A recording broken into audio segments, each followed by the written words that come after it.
Let's talk about the supposed anti-war protests that have been going on throughout America and Canada, especially on college campuses. Let's start by looking at some of their demands, at least according to this piece on Axios by Ivana Saric, April 26. What the pro-Palestinian protesters on college campuses want.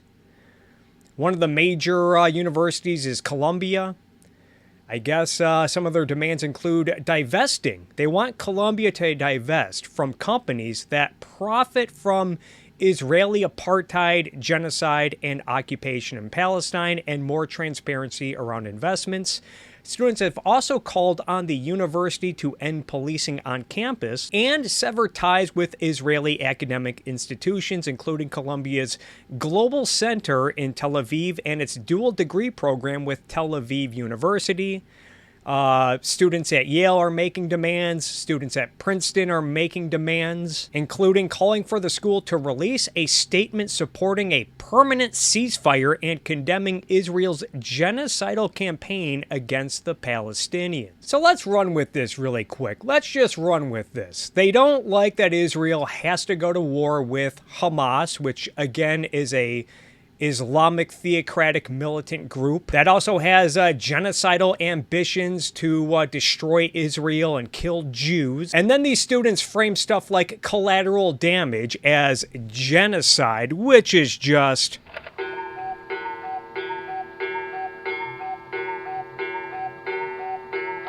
But yeah, these students claim to have compassion for the Palestinians and the people in Gaza who are suffering right now because of big bad Israel. And they don't like that their university has business ties with Israel.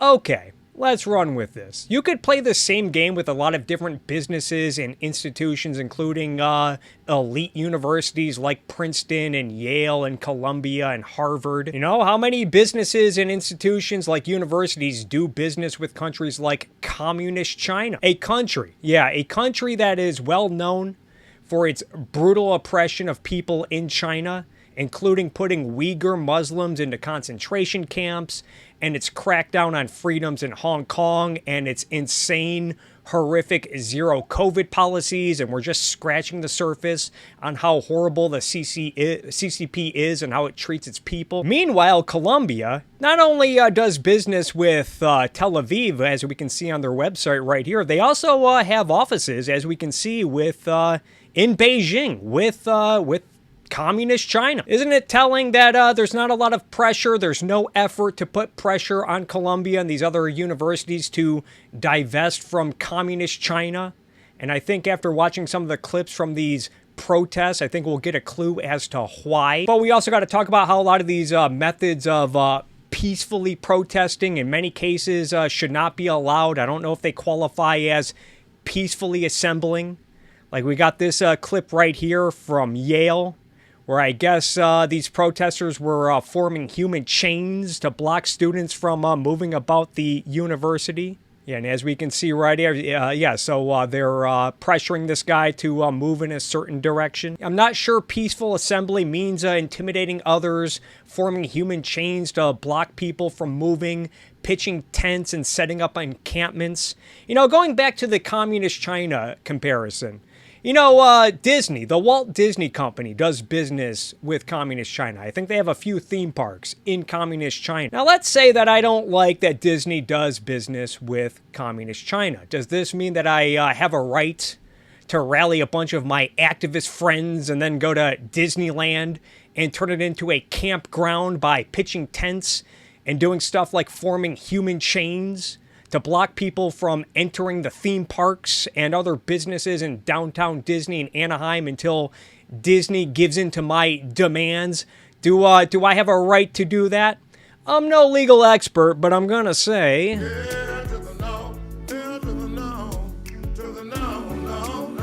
And these activists have also taken over the Golden Gate Bridge and stopped traffic on various freeways. You know, I know the roads are considered public property or whatever, but the roads also have a purpose. Their main function is for people to, you know, move around on in their vehicles. I don't think the roads were built for, you to raise awareness for your pet political cause. You know, it's one thing if you petition your local government to block off a local road so that you can have a march or a demonstration or whatever, in which case I think that often includes fees to the local government, and so that they can advertise it to the residents so that residents can plan accordingly around the event.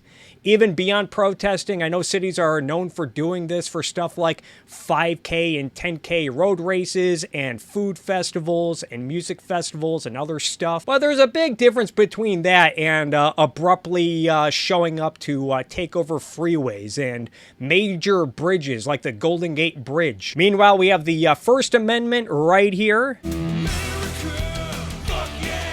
Congress shall make no law respecting the establishment of a religion or prohibiting the free exercise thereof or abridging the freedom of speech or of the press or of the right of the people to peacefully assemble. Yeah, I'm not sure if the right to peaceably assemble, I'm not sure if this entails the right to block traffic on roads and bridges, thus inhibiting my right to get where I'm trying to go. Not sure if this entails forming human chains to prevent students from moving about on universities. Pretty sure the First Amendment is not a blank check for people to endlessly camp out on property that is not theirs. Much like freedom of speech does not permit people to threaten others with murder, like how this crazy lady was recently sentenced to jail time, although according to this article on Yahoo News, I guess she is out on bail. But she recently got in trouble with the law for threatening the Bakersfield City Council in California with murder if they did not pass a resolution to demand a ceasefire in Israel. I mean, she's just criticizing Israel and condemning the war, you guys. Blow it out your ass. Then there's the obvious question over whether or not resolutions passed by the Bakersfield City Council in California will make any difference on Israel's war effort, or whether or not Princeton University releasing a statement calling for a ceasefire will have any impact on Israel's war efforts. My guess is probably.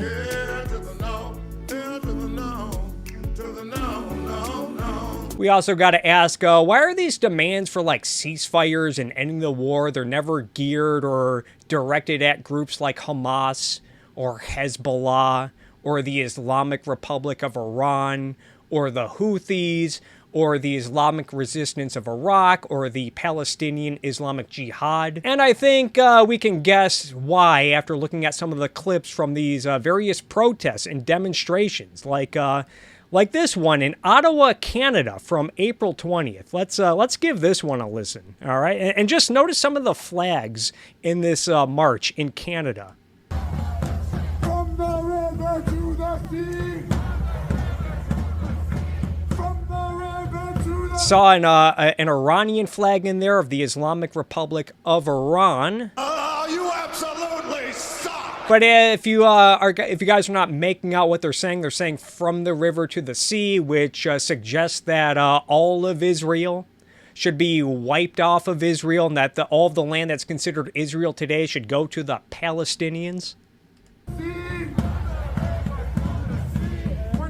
From the river to the sea, you reply with Palestine is almost free, because our resistance attacks are proof that we are almost free.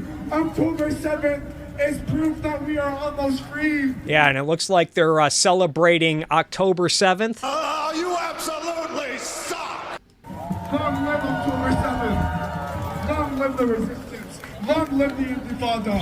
Long live every form of resistance. And it looks like we got some communist flags in there as well.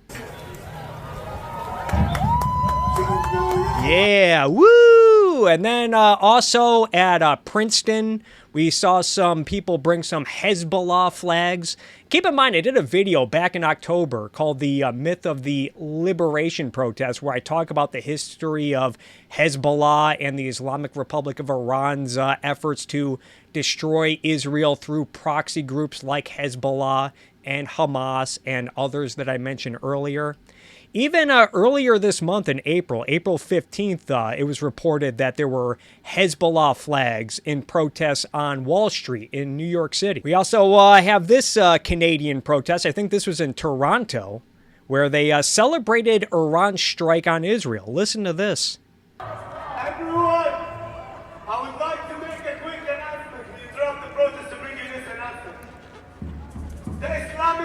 Republic of Iran has just sent tens of drones towards Israel. Yeah, they're applauding the Islamic Republic of Iran, brutal theocracy that, you know, has its hands full at the moment with killing women and gays and apostates and protesters and authors and other intellectuals who are critical of the regime. I guess these protesters are big fans of that.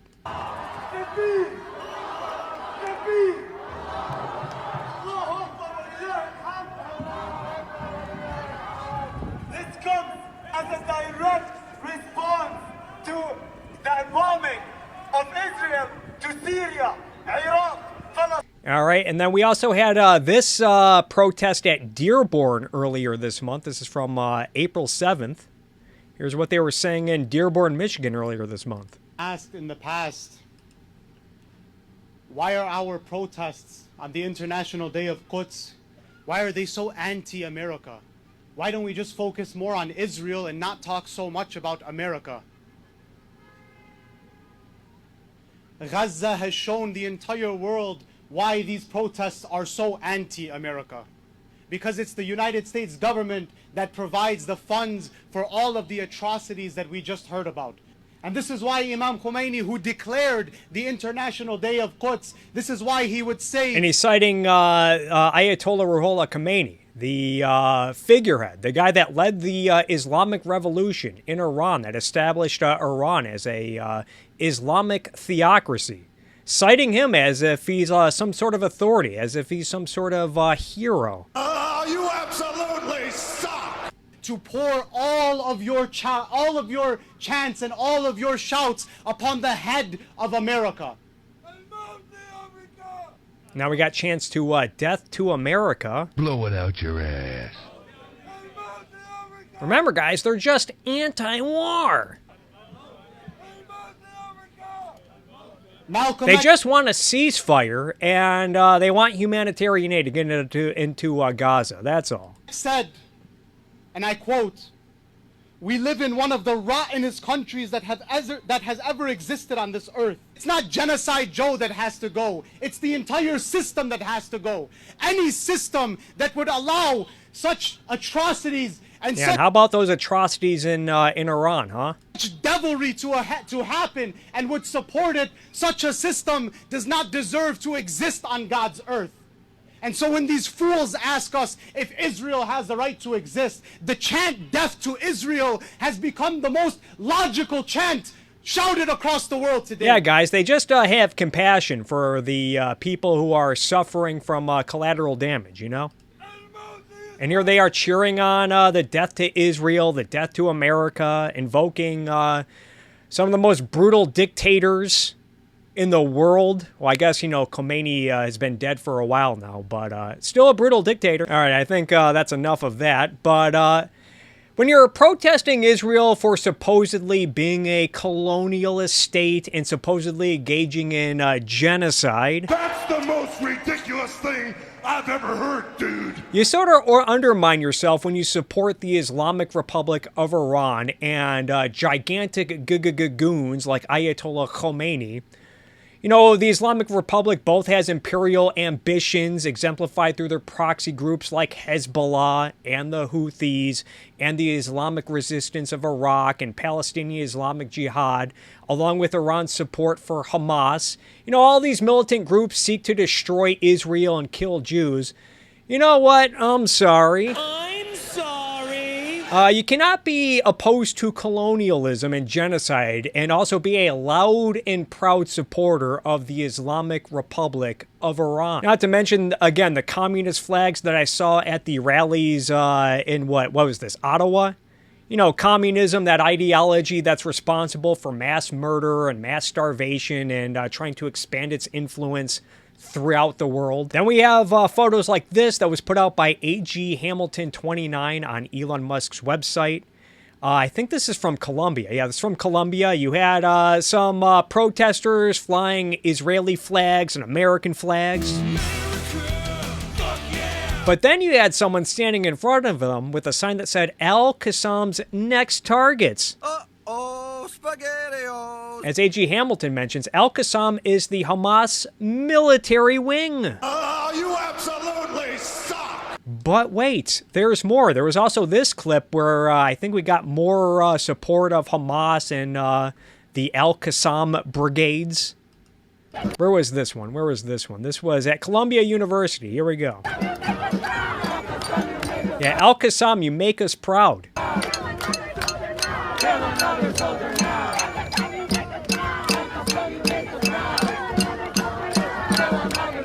Yeah, if you're chanting stuff like kill another soldier now, that doesn't sound like a ceasefire to me. Free our prisoners, free them all! Free our prisoners, free them all! Zionism will fall! Zionism will fall! Free our prisoners, free them all! Free our prisoners, free them all! Israel will fall! Israel will fall!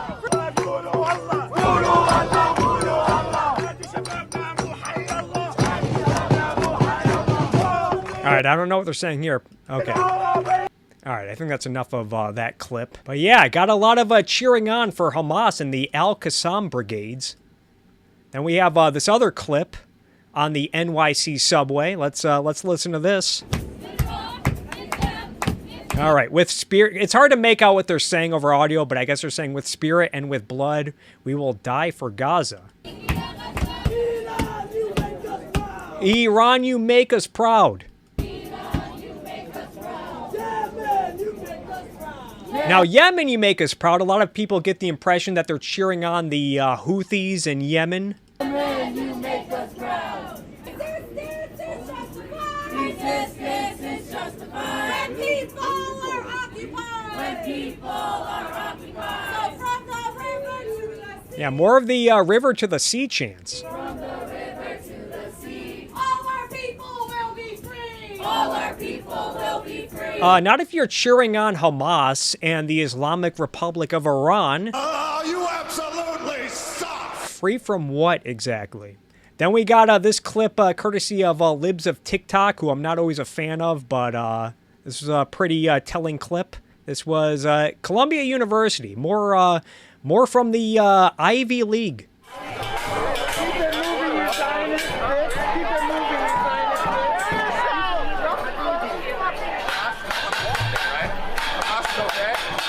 He's asking if Hamas is okay. And listen to what one of the protesters says. We are Hamas. We are Hamas. Uh-oh, SpaghettiOs! We are Hamas! You're Hamas, wow. That's a good one. You're what? You're Hamas? Yes, we're all Hamas, pig! We're all Hamas. I guess she's speaking for all protesters.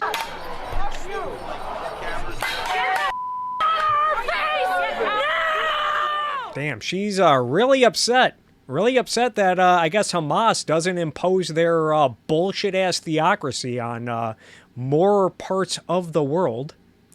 Then we got this clip from Andy No. Let's listen to this. This wretched system, there's only one way. Just like that chant that we enjoy so much, there is only one solution. Intifada revolution. So yeah, now we have the calls for Intifada revolution. But then he takes it a step further. Revolution so we can have a socialist reconstruction of the United States of America. You know, who knew that the cause for the Palestinians, including, you know, a socialist takeover of the United States. Then we got more reporting from this same rally. I think this was, where was this one? This was at George Washington University. I guess in another speech, they said, we want to smash the Democratic Party, we want to smash the Republican Party, we want to smash the whole goddamn capitalist system. No offense, but it sounds like some fucking commie gobbledygook. And then we got clips from these protesters telling Jews to go back to Poland. Let's take a listen to this. This was at Columbia.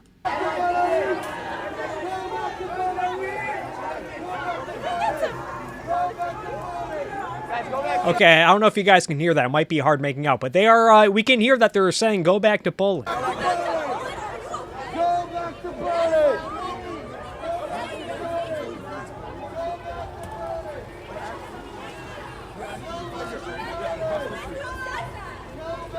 400 guys in riot.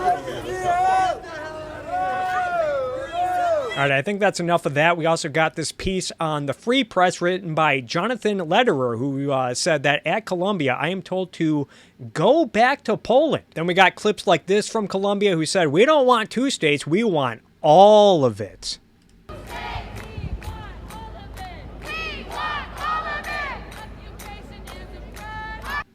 And we got another one. This is also from Columbia, where they echo a similar chant. This looks like it was at a different part of the day.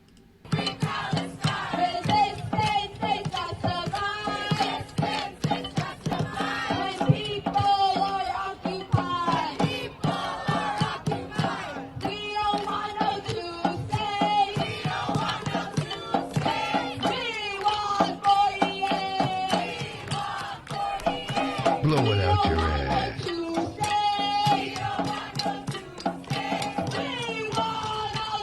Yeah, they want all of it. They want all of the land in modern-day Israel. Also, we had this sign from, where was this one? This was at George Washington State. We can see some signs that says, students will leave when Israelis leave. Students will go back home when Israelis go back to Europe, the U.S., or their real home. So it sounds like a lot of these loony left-wing activists are not really much different than the blood and soil ethno-nationalist pieces of crap that we see from the right. But again, I guess according to them, it should be the Jews who are expected to go back to Poland, go back to Europe, or maybe the United States, and hope that anti-Semitism does not make a comeback in Europe anytime soon. Because apparently modern-day Israel is the only fucking land in the world that Palestinians can live in, apparently. Then we have this clip from Norman Finkelstein trying to talk some sense in the students at Columbia, I guess. It's hard to make out audibly, but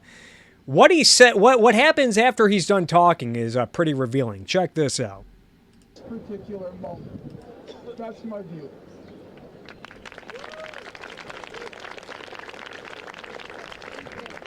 All right, so he's done talking. Now, what are they going to say after good old Norm is done talking? After he's saying, hey, maybe chill out with the from the river to the sea chants. It's making guys look a little crazy to the normies, I guess. And what do the activists immediately say after Norman Finkelstein is done talking?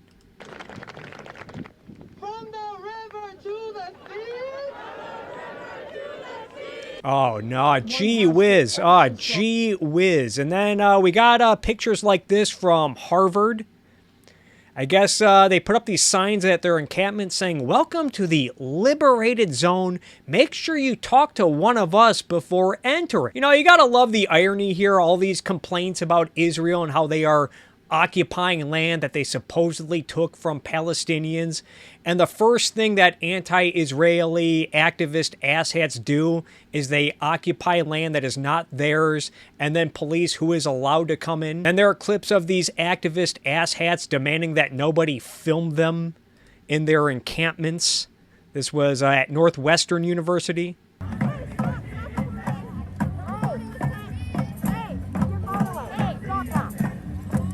Yeah, stop that. Hey. And then we got this from Columbia. More protesters saying, hey, don't film our encampments, buddy. Look at all those tents, my goodness. Okay, can't make it out, but yeah, she's saying, do you mind not filming? Sorry? Do you mind just not filming people's faces without their consent? You're in a common space. Yes, but just out of respect for people's privacy. Yeah, I guess so. The protesters' privacy needs to be respected. Like, wasn't part of the point of all these protests for your cause to get attention? And apparently someone was stabbed in the eye at one of the Yale protests, according to Sahar Tartak on April 21st, writing for the Free Press. I was stabbed in the eye last night on Yale University's campus because I am a Jew. Yeah, we have a lot of clips where these protesters sort of blur the line, cross the line over beyond peaceful assembly.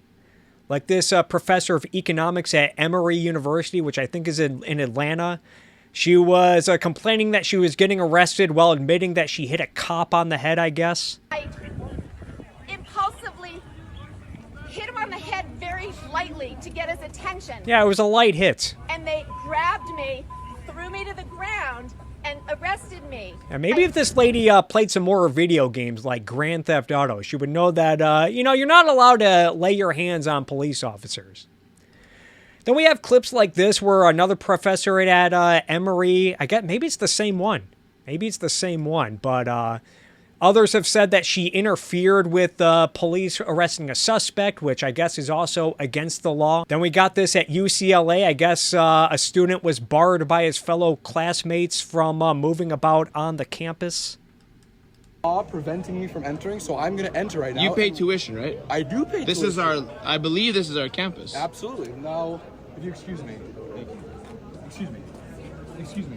Don't try to push it. The agitator, don't try to push it. Ladies and gentlemen, they're not letting me enter public land. What they're doing is illegal. Let's get a nice look at their faces. You can kiss your jobs goodbye. Yeah, so doesn't really strike me as peacefully assembling. Then we got this reported by Nanira Kraus, who reported that an undergrad who filmed it told me, "We did not say a word. My friend had a Jewish star necklace. All of us suddenly were surrounded. They've been circling us, threatening us."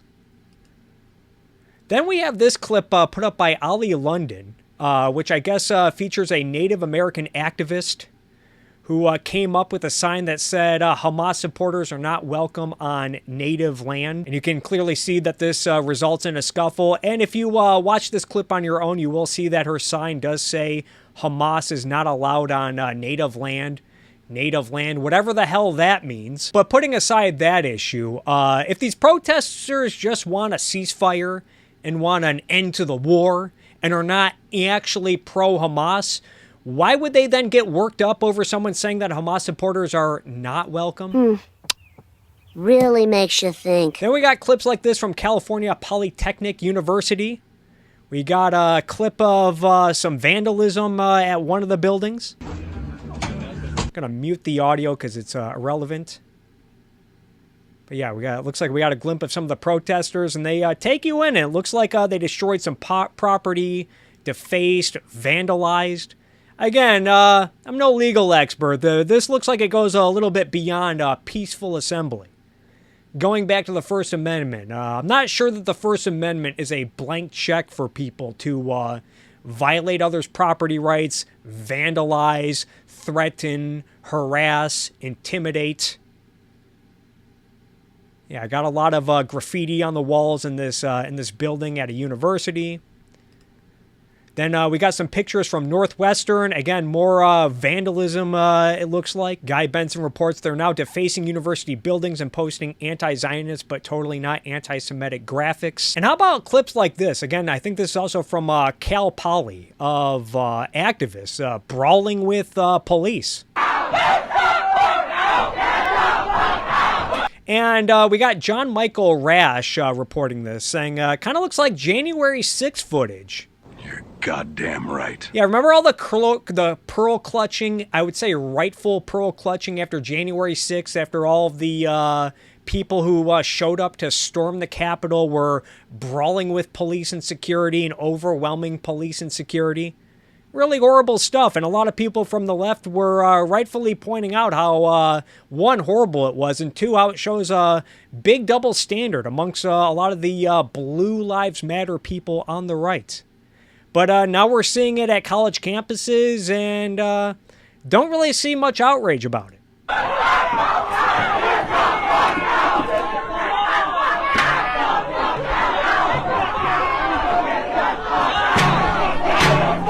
Yeah, police getting beaten with an empty water jug there.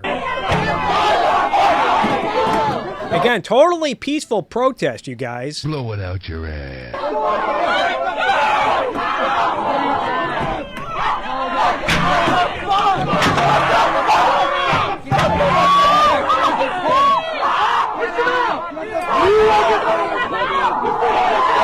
All right, I think that's enough of that, but we also got footage from Emory, again in Atlanta. Similar stuff.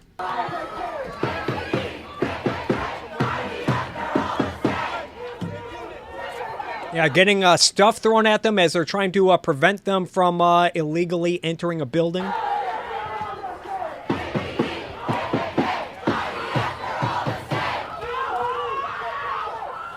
Underrated, underappreciated aspect of all of this is just the cult-like behavior of all of the chants and everyone just mindlessly chanting along. But then the way a lot of these protests have been covered, you would think, oh, no big deal. Like when Barry Weiss was reacting to a New York Times article titled, "At Columbia, the protest continued with dancing and pizza." Yeah, no ominous chants, no ominous messaging, no taking it a little beyond peacefully assembling. You know, just dancing and chants and pizza parties. We got Cenk Uygur over at the Young Turks saying a lot of people on TV like Jonah Goldberg just on CNN are calling peace protesters pro-terrorists. Well, it's hard to deny that, Cenk. When you see all the Hamas flags and the support for the Al-Qassam brigades and the support for Hamas. We got Ian Bremmer describing these protests as anti-war protests. Although some people on the left, like Noah Smith, have rightfully pointed out that the Palestine protests are explicitly pro-war protests. You're goddamn right. But seeing, people like Cenk Uygur and Ian Bremmer and these goofy-ass pieces at the New York Times, I think they're similar to January 6th, not just in the way we're seeing the police and security get overwhelmed and clashing with the protesters. That's a lot like January 6th. But now the apologetic coverage from a lot of these activist asshats and their friends and sympathizers in the media. I think it's pretty similar to how Tucker Carlson types are now trying to reframe January 6th as if it was no big deal. It's like, buddy, I watched a lot of that footage for myself. Much of the footage was willingly uploaded by people who went to the protest at the Capitol and stormed the Capitol. The footage was uploaded and unaltered. All of the angry people smashing windows and talking about how this is their 1776 moment, and all of the effigies and the chance to hang Mike Pence and all the talk of what they're going to do to Nancy Pelosi and the smashing of windows and brawling with police. And now Tucker Carlson types expect me to not believe my lying eyes and ears. Blow it out your ass. And according to the New York Times, looking at all of these troubling footage, these troubling clips from the anti-war peaceful protests, as Cenk Uygur describes them. Ian Bremmer just calls them anti-war protests. New York Times says, oh, it was just, a fun dancing pizza party. Although maybe the New York Times piece, if you read it, I don't know, I believe it's paywalled. Maybe they go on to bring some context. Not sure. Albeit, and I want to make this clear, I do think January 6th was a lot worse and more violent, but the similarity is the gaslighting coverage that I'm now seeing from these protesters and their friends and sympathizers in the media and in politics. Ilhan Omar and Alexandria Ocasio-Cortez were doing their Josh Hawley impressions by going to some of these protests to cheer them on. Oh, you absolutely suck! It's not only that, but a lot of the framing about this, a lot of pearl clutching over some of these protesters and professors getting arrested and being framed at, hey, they were just peacefully protesting. What's the big deal? I thought this was America. We've seen a lot of similar coverage about January 6th and people who are arrested for that. I remember last year a lot of people getting all mad that Owen Schroyer from InfoWars got arrested because he was just he was at the Capitol building, but he was outside. He didn't partake in the storming. He just chanted some stuff, and then he got arrested. And I remember seeing people freak out about this. I was like, well, this isn't cool. If he wasn't hurting anyone, if he wasn't smashing windows, if he didn't enter the Capitol or whatever, if he wasn't threatening with his language, then, we should be a little worked up that he's getting arrested for just peacefully assembling at the Capitol. But then you read some articles on this, like this one from Ryan J. Riley on NBC News. Talks about how prosecutors charged Schroyer because he had previously signed a deferred prosecution agreement after he interrupted a congressional hearing in 2019 and had agreed as part of that case not to utter loud, threatening, or abusive language or to engage in any disorderly or disruptive conduct at any place upon the United States Capitol grounds. In other words, This guy, it sounds like he was charged for violating a prior plea agreement and not just peacefully assembling. And now we're seeing similar things with how people cover these pro-Islamic theocracy protests. Whenever professors and students get arrested, their friends and sympathizers in the media are all like, hey man, they were just protesting. They didn't do anything wrong. Blow it out your ass. Speaking of January 6th, and we also got this clip from Rudy Giuliani. You know, I wish this clip were presented by someone more reputable and not a total scumbag, but this is the best I can do. I'm sorry. But check out what this protester has to say. I think this was this is from NYU. And what would you say is the main goal with tonight's protest? I think the goal is just showing our support for Palestine and demanding that NYU stops. I honestly don't know all of She what doesn't know. NYU's doing. Is there something that NYU's doesn't know what NYU's doing that warrants a protest like this? Doing? I really don't know. I'm pretty sure they're... Oh, look behind her. There's a sign for socialism and liberation. Do you know what NYU's doing? About what? About Israel. Why are we protesting here? Yeah, why are we protesting? She's asking her friend. Palestine will be free. I wish I was more educated. I'm not either. Oh, I wish I was more educated. I came from Columbia. I was there up at Columbia, and we came down. They said NYU students needed our support, so I came down. I heard there's lots of cops. Some people... I mean, does she know why she came from Columbia, she says. So, does she know why she was protesting at Columbia? These people, it sounds like they don't even know, a lot of them at least. A lot of these people, sounds like they don't even know what the fuck they're protesting. And if that's the case, why should I trust their distinction between stuff like a retaliatory war effort and a genocide? Then we also have this clip from UCLA, from one of the protests at UCLA. I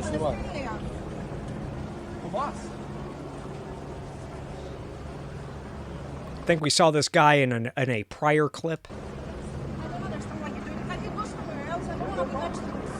But he's feuding with a supposed professor at UCLA. This is a professor here at UCLA University. Yes, I am, and I'm talking about the truth. It's a genocide. What's your name?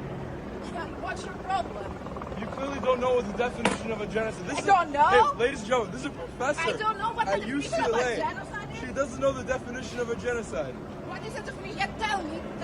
Definition It's of a Greek name. It comes from Genos, Mystinos, and Genoctonia. It's like the killing of a whole nation. Okay. That's what it means. Then why has the Palestinian population number only been increasing since 1948? Genuine question. How is that a genocide if the population has only been increasing? Who can help me here? Yeah, it's a professor asking for help from her students. Hey, can you help me debate with this other student? To answer this question. Someone help me with this question. You want to help me? Okay, so like, you think for 70 years the Palestinian people have been treated fairly? Have been treated in a state where they could protect themselves? Did they have a choice? The kids that are getting died, the massive graves, do they have a choice? Do they have a choice? Do they have a choice to get born there? All right. Now, in all fairness, I think this guy's rebuttal could use a little bit of work. Nevertheless, if you're going to go to a protest like this as a professor, maybe you should know a little more than the students who pay, from what I can tell, $14,000 to $46,000 to go to UCLA to get lectured by you. What a goof.